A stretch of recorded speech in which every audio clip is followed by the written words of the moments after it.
안녕하십니까. 오늘은 국일제지에 대해서 분석해 보겠습니다. 국일제지가 주가가 한 600원 정도 되잖아요, 한 주당. 자, 이 주식의 가격을 가지고 주가라 그러는데 지금 현재 움직이고 있는 이 액션, 이 IMG 진행형, 이걸 가지고 좀 평가하기는 어려워요. 왜냐, 지금 한 600원대가 거의 센터거든요. 400원에서 800원, 그 가격대가 600원이다. 그러니까 세력들이 거의 다 주식을 바닥 아니면 중심선에 딱 놔둔다는 거죠. 그 이유는 이제 폭락시키기도 좋고, 또 바닥에서는 또 승부를 걸 수가 없어요. 왜냐, 골파기 작업 들어가면은 굉장히 거기서 빠져나오기도 힘들고, 또 뭐 매수한다고 해서 어느 정도 반등을 줘야 되거든요. 변동성을 거의 다 주지 않고 있기 때문에 주식이 한번 골파기 작업 들어가면은 거기서 수익 내기도 어렵고 또 빠져나오기도 어렵고, 그래서 진퇴양난에 빠진 그런 종목, 그러니까 한마디로 얘기해서 좀비 기업이 될 가능성이 높다. 근데 국일제지가 이제 국일 페이퍼가 아니라 국일 바이오 쪽으로, 그 다음에 또 산업 쪽으로 갈 가능성이 있다. 지금 국일 제지에 대해서 인포메이션을 많이 뭐 접하거나 뭐 구할 수는 있어도 지금 가격대는 주식 상장되어 있는 주식수의 10%만 유통이 되거든요. 나머지는 뭐 1년 뒤에 이게 또 풀어진다고 하는데 또 3년 뒤에 완벽하게 다 풀어지고, 근데 그게 다 소각될 가능성이 있다. 그러면은 이제 한 1억 주 가지고 지금 뭐 유통 물량으로 따졌을 때는 한 600억 정도 된다, 이렇게 보시면 될 것 같아요. 그러니까 뭐 국일제지는 600원이면 뭐 매수, 650원이면 매도. 요 짧은 이제 뭐 야구 타자가 이제 배팅을 방망이를 짧게 잡았을 때 배팅할 가능성도 있다, 툭 치고 나가는 거 있죠.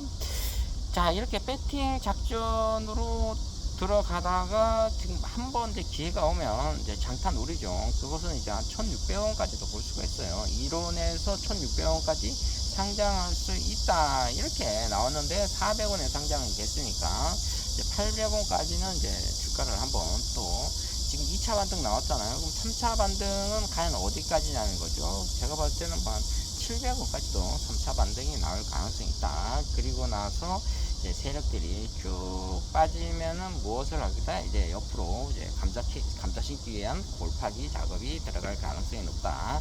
아직까지 세력들이 빨대를 빼진 않았어요. 꽂기는 꽂았고 지금 빨아먹고 있잖아요. 여기서 이제 빼야 되는데 빨대를 아직 조금 남았어요. 그렇기 때문에 여러분들이 단타쟁이들은 충분히 이제 국일제지를 마음고 600원대에서 매수가 강력하게 들어갈 수가 있죠.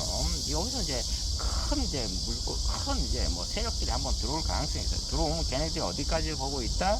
최소한 이제 뭐 700원대까지도 보고 있다. 10% 이상 수익 내고 나갈 가능성이 있다. 뭐 1억에 10%면 최소한 한 3개월, 4개월 정도 이렇게 생활비 버니까 요 정도로 이제 보고 들어가는데, 단타쟁이들도 마찬가지로 한 1000, 2000원 금방금방 들어와요. 그 타이밍을 노려서 우리가 또 저가에 매수한 사람은 또 나갈 가능성이 높죠. 저는 일단 800원으로 보고 있는데 800원에서 한 1600원까지는 올라가줘야죠. 국일제지가 유통 물량도 10% 밖에 안 되고, 또 삼남 마이다스가 재계 30위 정도 되잖아요. 그러니까 매출액이 전체적 그룹적으로 1년에 한 10조 이상 넘어가는 그런 그룹주기 때문에 지금 막내라는 사람이 이제 삼남 마이다스를 진두지휘할 가능성이 높아요. 그러니까 이제 국일 제지 같은 경우는 이제 국일 바이오로 넘어가서 뭔가 제약 바이오 쪽으로 갈 가능성도 있다. 그 다음에 용인하고 아산 이런 부지들은 또 어떻게 또 활용할 것인지, 그리고 구미 쪽으로 내려간 이런 기업들을 다시 새롭게 국일 바이오 이런 식으로 또 갈지, 아무래도 이런 모멘텀이 있어야 국일 제지가 굉장히 성장할 수 있는 기업이라고 볼 수가 있죠. 우리 기업 자체가 원래 하루 이틀 한두 달 1년 안에 끝나는 그런 회사가 아니에요. 또 돈을 벌면 또 R&D 연구 개발비에 또 엄청나게 쏟아붓잖아요. 또 그렇게 또 몇 년 쏟아부어야 또 한 몇 년 또 산업으로 해서 돈을 벌고 이렇게 기업이 계속 나가는 거예요. 자, 우리가 10년 뒤에 이 기업이 과연 살아남아 있을 것인지 또 도태되고 떨어져 나갈 것인지 그건 아무도 몰라요. 그러니까 이제 대부분 이제 국장들이 힘든 게 좀비 기업으로 전락할 가능성이 많다 이렇게 보시면 될 것 같아요. 그러니까 이제 자본이 많은 회사 또 어느 정도 현금화가 이루어지는 회사 이런 회사들이 좋아요. 뭐 그런 회사들이 또 뭐 삼성전자나 뭐 현대차 이런 회사들은 사실 어느 정도 베이스가 갖춰져 있는 회사이기 때문에 재무제표도 거의 다 뭐 정확하거든요. 분식회계 했다가는 이제는 큰일 나죠. 지금은 그런 게 안 통합니다. 근데 이런 좀비 작은 기업들이 좀 올라가줘야 돼요. 근데 지금은 너무 대형 종목만 올라가고 있다. 이러면 편식주의자가 되거든요. 우리가 밥 먹을 때 프라이드 치킨이 있으면거나 제육볶음이 있으면 그 두 가지만 먹지 김치나 깍두기는 잘 안 먹거든요.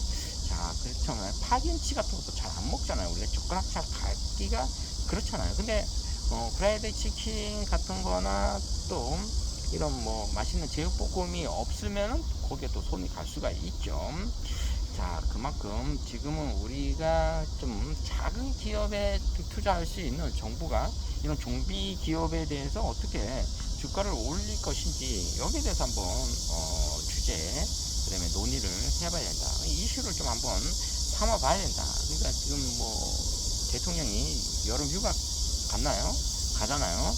갔다 와서 이런 거에 대해서 좀 이미 잘 갖춰져 있는 기업에 대해서는 그 회사가 다 알아서 하겠죠. 근데 정부에서는 뭐 그 사람들이 원하는 거 도와주면 되는데 좀비 기업에 대해서 정부가 어떻게 도와줄 것인지 서로 머리를 맞대서 앞으로 나갈 수 있는 주가가 우상향할 수 있는 그런 이슈를 만들어서 논의를 해서 주제를 가지고 다퉈야 된다. 이렇게 얘기하는 거죠. 내가 갖고 있는 권리를 가지고 휘두르는 게 아니에요. 지금은 당근도 주고 채찍질 좀 하고 이렇게 해서 불필요한 시간을 소비해서는 안 되는 거죠. 자, 우리가 뭐 1년 뒤에 그 법안이 통과가 됐었으면 1년 전에 지금은 더 좋았을 텐데 이런 생각을 많이 하거든요. 자, 이렇게 좀 조급한 마음도 있지만은 속전속결로 기업은 애를 타거든요. 자, 이것을 해결해 줬으면은 하는 게 정부가 또 할 일이고, 또 부조리가 있으면 당연히 책임질도 해야 되는 거고, 그렇게 해서 나갔으면 좋겠습니다. 자, 국일 제지에 대해서 육전 정리를 해보면 600원대는 매수, 580원 조정, 650원 매도, 800원까지는 이제 큰 손이 한번 들으면 또 3차 반등 나올 가능성도 있고, 그 다음에 뭐 1600원까지도 일단 길게 봐서는 그 정도 갈 가능성이 있다. 자, 국일 제지에 대한 이슈가 많았으면 좋겠습니다. 자, 오늘도 좋아요, 구독 팍팍 찍어주시면 감사하겠습니다. 감사합니다.